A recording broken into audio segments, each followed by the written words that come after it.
Aquesta setmana tinguem un temps bastant diferent de la setmana anterior. Avui, dilluns, tindrem el cel ennuvolat. Demà, dimarts i fins diumenge, el cel estarà molt tapat i els núvols no ens deixen veure el sol.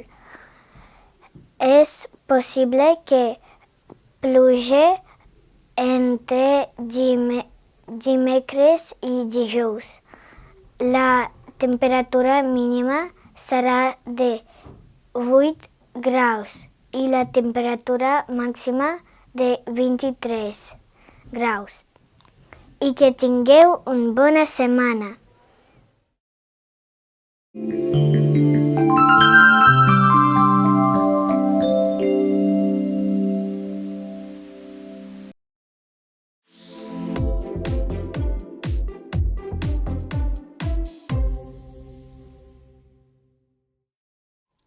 El 13 de novembre se celebra el Dia Mundial de la Bondat.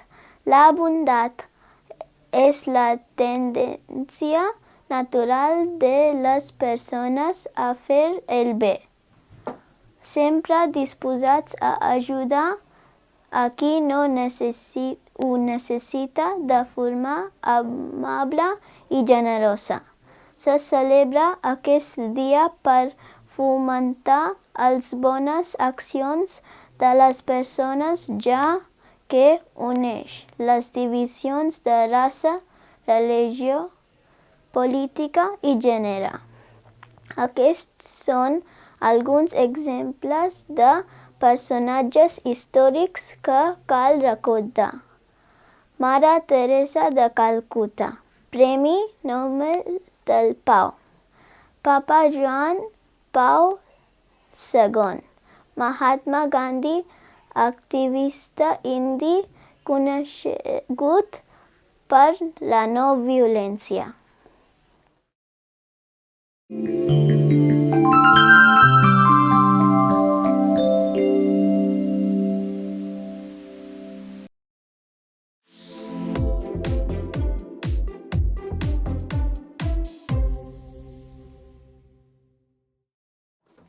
Els colors de la bandera d'Argentina són els del vestuari de la Verge de la Immaculada Concepció. Tradicionalment, el blanc i el blau precisament com a símbol del cel. Per altra part, el sol que hi ha al centre representa la Revolució de Maig que va tenir lloc a la ciutat de Buenos Aires el 25 de maig del 1810 i que va a suposar la independència del Virreinat del Río de la Plata d'Espanya.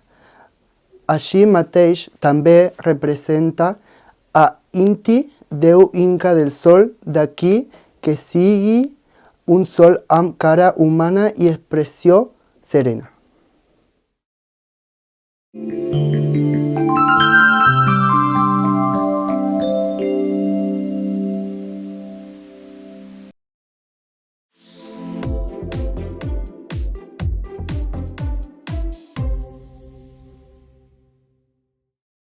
El Dia de Escriptura en idioma ucraïnès és una festa nacional que se celebra a Ucrània el 9 de novembre des de l'any 1997.